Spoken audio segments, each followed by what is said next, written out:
Okay, so now it is my great honor and privilege to introduce our guest speaker for this month's Engage.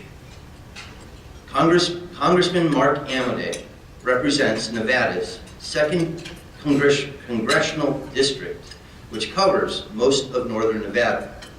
First elected to the U.S. Congress in September of 2011, Congressman Amodei previously served in the Nevada State Assembly and the Nevada State Senate. Outside of elected service, Congressman Amodei has also served his community and his country greatly, including 4 years in the United States Army as a member of the Judge Advocate General Court. Please join me in welcoming Congressman Mark Amodei.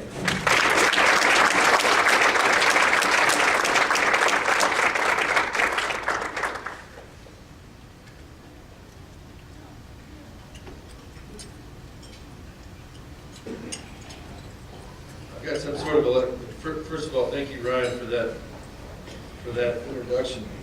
You know, when you're in Congress, they don't use the word honorable a lot, so I appreciate that. I'm trying to screw up some electronics for the folks that are recording. I hope I do a good job of that, which is probably all you can count on. Anyhow, I was just talking to Todd. I said, "Did you go to school at Susanville?" He says, "No, Chico." I'm listening. Graduate of Chico State University. I'm so old that the reputation of that august institution was not one of a lot of public service, but a lot of public funds. In the olden days, and good for you. Anyhow,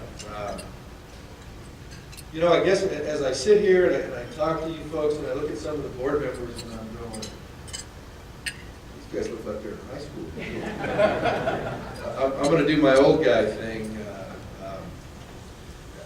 And I want to start out with, as the father of a veteran, my oldest daughter, who always complains that we named her Ryan, you know, down on the girl and all that other sort of stuff, was a ship driver in the Navy during what was then called the Global War on Terror.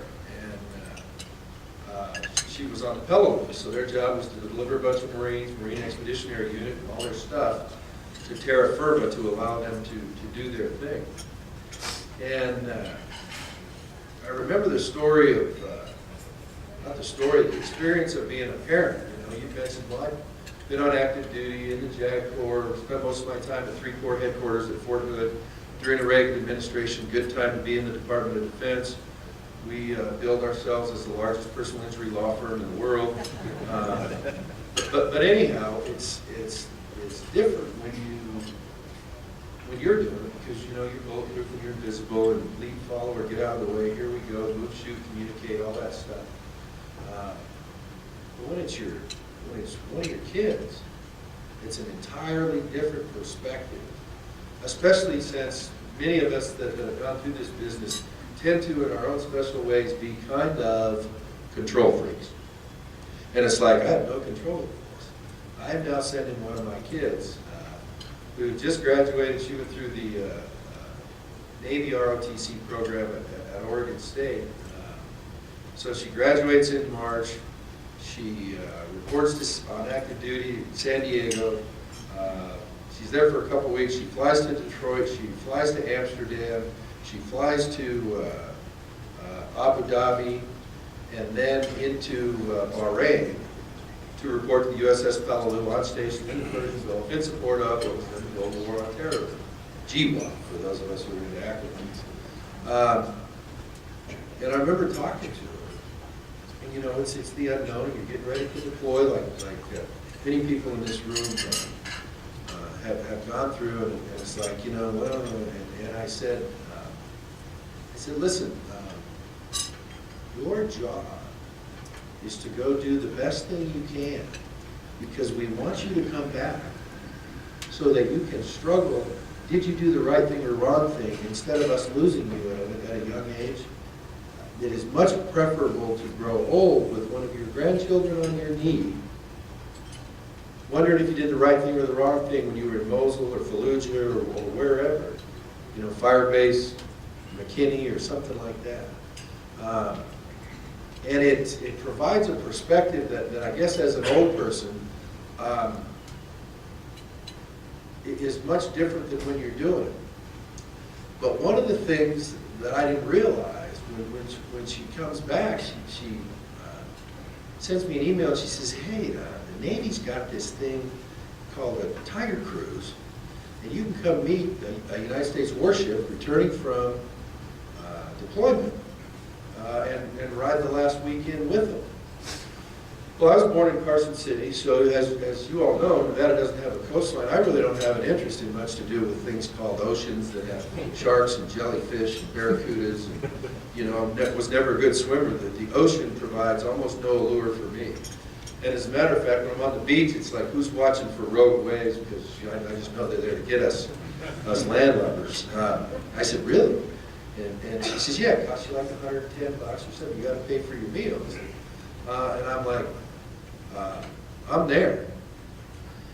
And so I did that twice. You say, well, why are you telling us about your Tiger Cruise? I'm telling you about the Tiger Cruises because you get a chance to see the young Marines, the young sailors, in this instance. The commander of the 06 in the Navy that was commanding the ship at the time was about my age. And so you sit there and you look at, and I say this with all affection, you young people. I didn't say you people, you young people. And you're going, wow, how incredibly humbling and proud does it make me to see these kids out here doing this stuff. The enlisted, the NCOs, the officers, all that stuff, taking care of business. Coming back from doing a good job on the mission and taking care of each other, and when there are problems, which there are in any human organization and endeavor, okay, what's the problem? Let's triage it. How do we fix this? Here we go. There you go. And it provided an opportunity that I don't think a lot of people have to see just what a phenomenal asset people who have been through active duty, reserve, guard, you know, whatever where you go. Listen, this culture, while nobody does it their whole life, because even the lifers get out at a pretty nice young age, hopefully, if all things go well. And it provides a mindset, a set of values and stuff like that that is incredibly humbling as you get older to watch this. Because, you know, as you get older, we all aspire to join the older I get, the better I was club. Which, in order to get into it, you have to be able to talk a pretty good game of, well, let me tell you how we did it, what I was doing it. You young people really need to do it that way. And so as you sit here and look at this, you go, wow. And I try to pride myself at being fairly insensitive. And it puts a lump in your throat. You're going, wow, this is really neat. Look at these. Look at what they've done. Look at what they've accomplished. Look at the calls that these generations have answered at a time when it was particularly tough. And so I want to say, first of all, thank you for your organization. You know, I was driving in, I'm going, okay, engaged, I'm looking at it. Okay, who are these folks? What are they looking for? And I know you wanted me to talk about partisan and ideological discussions of political topics, divisive discussions of any topic, especially, I think religion is in here, yeah, cultural, political, and I've got all that ready. We'll do that later in the day if anybody's still in the room. But I'm sitting here going, you know, it's interesting that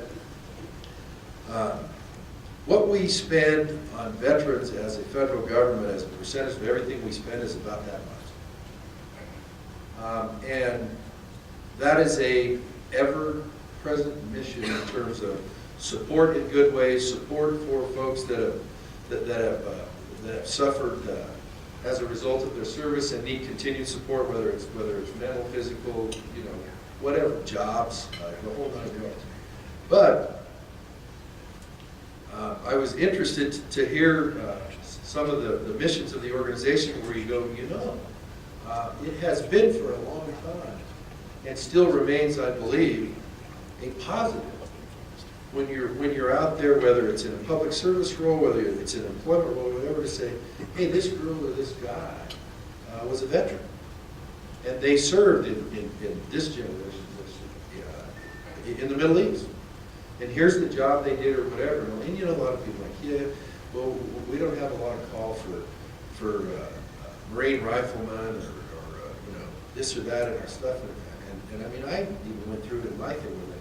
You know, we're not doing a lot of court martials in Reno, Nevada, so thanks for your interest or whatever. It's like, if you want somebody who is into responsibility, if you want somebody who is into self-reliance, if you want somebody who figures out how to chop the wood in front of them, if you want somebody who, when they're given lemons, figure out how to do the lemonades, or to decide, you know what, I like them just the way they are, let's go. All those sorts of things. And I'm not saying that, but this is, I still think it's a tremendous asset. And when you connect that back to if employers or community service groups, you name it, could go see something like a Marine Expeditionary Unit coming back from a 6-month deployment in the Middle East, or you know, somebody from the 82nd, the 101st, somebody who served on the USS Mobile Bay, somebody who you know is over there supporting the Air Force mission in terms of all that fun stuff, making sure that when they light the fire, everything works and everything's good to go. And it's like you go, wow, I could have that person as part of my organization. It's a pretty powerful thing. And so I want to end with just a little discussion, because somebody goes, well, this guy's one of those political guys, and I want to thank you for pointing all that stuff out, Ryan. I want you to know that Nevada legislature stuff was part-time, okay? I actually had a day job, because the other guy's a career politician. It's like when my dad said, I told him I was going to run for the Nevada Assembly when he was still alive, and he goes, I says, hey, I think I'm going to run for the Assembly. And he goes, you mean the legislature? And I go, yeah. And he kind of looks down and he shakes his head and he goes, you know, it was bad enough when you decided to go to law school.